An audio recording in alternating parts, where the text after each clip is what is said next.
Bienvenue dans notre podcast. Aujourd'hui, on plonge dans l'histoire et l'usage de deux armes emblématiques, l'espada ropera et l'espadine. C'est fascinant, comment ces armes ont marqué la mode et le duel à travers les siècles. C'est incroyable de voir comment ces armes, bien qu'utilisées en contexte civil, s'inspirent des modèles militaires. Qu'est-ce qui les relie vraiment, à ton avis? En fait, la grande similarité, c'est vraiment leur usage civil pour la défense personnelle et les duels. Le design s'inspire des armes militaires, mais ils ont été adaptés pour être plus légers Oui, tout à et fait. élégants. Ah donc, en gros, c'est un peu comme si on prenait une épée de combat et qu'on la transformait en accessoire de mode, non? Exactement. Exact. D'ailleurs, on notera l'innovation des empuñaduras, ces poignées, qui ont été repensées pour protéger la main. C'est intéressant, car dans les deux cas, on retrouve des modèles très similaires, que ce soit pour des contextes civils ou Tout à militaires. fait. Mais parlons des différences. Tu sais, la ropera apparaît au milieu du XVe siècle, alors que l'espadin fait son entrée vers le XVIIe siècle. Ça change vraiment la donne? Tu ne trouves pas? Oui, absolument. Oui, c'est crucial. La ropera, avec une lame allant de 90 à 130 centi, offre une escrime dynamique et un équilibre parfait pour un usage à une main, souvent accompagné d'un broquel ou d'une cape. Exact. Et l'espadine, lui, a une lame un peu plus longue, non? Environ 1,09 à 1,14, avec une section triangulaire qui le rend à la fois léger et rigide, idéal pour des estocades rapides. Oui, c'est ça. C'est comme imagine une épée conçue non pas pour trancher mais pour piquer avec précision. La structure triangulaire permet justement cela. Oui, exactement. Et concernant les poignées, il y a beaucoup plus de variétés avec la ropera, tandis que l'espadine reste plus standardisée après 1654, Exactement. non? Effectivement. La ropera présente une grande diversité, reflétant l'évolution de la mode et du raffinement dans son époque, alors que l'espadine adopte une conception avec des anneaux latéraux ou des conques qui s'écartent de la poignée principale, ce qui lui confère un aspect distinctif.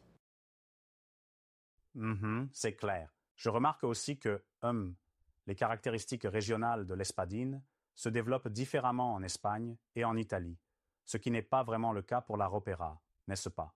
Oui, c'est ce qui le rend si particulier. Exactement. Les différences régionales soulignent comment une arme peut être façonnée par des influences locales et culturelles. Cela montre bien comment la sécurité personnelle et l'expression Oui, bien vu. stylistique se mêlaient. En parlant d'impact culturel, la ropera était un véritable symbole de pouvoir et de raffinement pour les classes moyennes et supérieures. C'était à la fois une arme de défense et une déclaration de mode. Oui, c'est fascinant. Absolument. Et l'espadine, même s'il était aussi utilisé lors des duels, est considéré comme le précurseur de l'escrime sportive moderne, notamment du fleuret. Exactement. Maintenant, je dois te dire, je ne suis pas totalement d'accord sur un point. Est-ce vraiment juste de comparer l'évolution technique de ces deux épées sans tenir compte de Eh leur bien, bonne contexte remarque. social? Oui, en fait, même si les aspects techniques sont essentiels, c'est indéniable que le contexte social les a fortement influencés. L'art opéra, par exemple, reflétait le goût et l'élégance de la noblesse, tandis que l'espadin s'inscrivait dans une pratique plus technique Exactement. de l'escrime. C'est comme comparer, des œuvres d'art avec des outils techniques, non? Les deux sont beaux, mais ils ont des finalités différentes. Exactement, tu as raison. Exactement, c'est une belle analogie. D'ailleurs, imagine que c'est comme si, on avait une belle voiture de luxe adaptée pour les balades urbaines et une sportive conçue uniquement pour des exploits sur circuit. Ah oui, je vois ce que tu veux dire. C'est très parlant. Reprenons sur les innovations techniques. Le point d'équilibre de la ropera, situé entre 8 et 15 cm de la poignée, offre une stabilité incroyable pour des mouvements rapides et précis. Oui, c'est un détail vraiment ingénieux. Exactement. Et pour l'espadin, le fait que sa lame soit plus légère, environ 750 grammes, lui permet une réactivité exceptionnelle pour les estocades. C'est une arme pour duel où chaque Tout à mouvement fait. compte. Et pour ajouter, les accessoires tels que ceinture, fourreaux et décorations renforcent leur présence et leur classification historique. Ces éléments n'étaient pas que purement décoratifs. Ils avaient aussi un rôle fonctionnel, non? En effet, exactement. Oui, il contribuait, à distinguer le rang social et à prouver la qualité de fabrication. C'était essentiel à une époque où l'apparence communiquait des messages sur le pouvoir et l'honneur. Oui, c'est fascinant.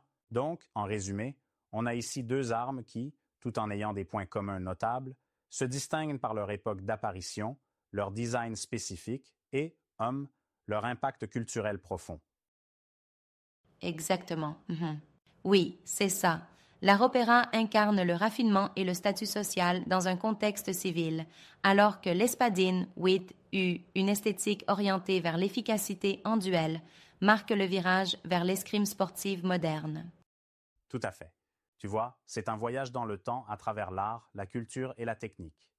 Chaque détail compte, des dimensions aux ornements, en passant par les innovations en matière d'empuñadura. Exactement. Mhm.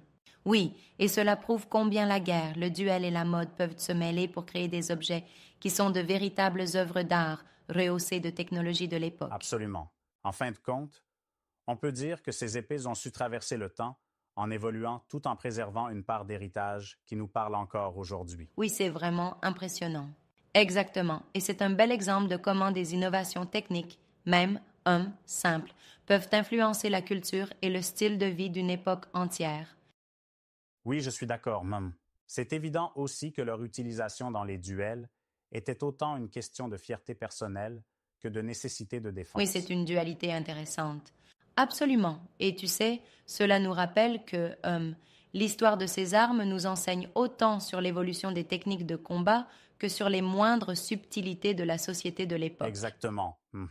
C'est fascinant que, malgré leur apparente simple fonctionnalité, chaque épée raconte une histoire complexe de pouvoir, d'innovation et d'artisanat. Oui, c'est merveilleux. Exactement. Et chaque détail, de la longueur de la lame aux décorations, parle d'une époque révolue, mais jamais oubliée. Oui, absolument. C'est vraiment un témoignage du génie humain de transformer un outil de combat en un objet d'art et de mode. Oui, c'est extrêmement bien dit. Oui, et cette étude des épées nous permet de mieux comprendre comment la technologie et la tradition se combinent pour créer une identité culturelle forte. Vraiment inspirant. Et même si je remets en question certains aspects de cette analyse, je reconnais que la profondeur de ces innovations techniques marie parfaitement le passé et la modernité. Oh oui, c'est exactement ça. En conclusion, l'espadar-opéra et l'espadine ne sont pas seulement des armes, ce sont de véritables symboles historiques qui nous rappellent la richesse culturelle et technique d'une époque fascinante. Exactement. C'était un plaisir de plonger dans ce voyage historique avec toi. Merci pour ces explications passionnantes et riches en détails.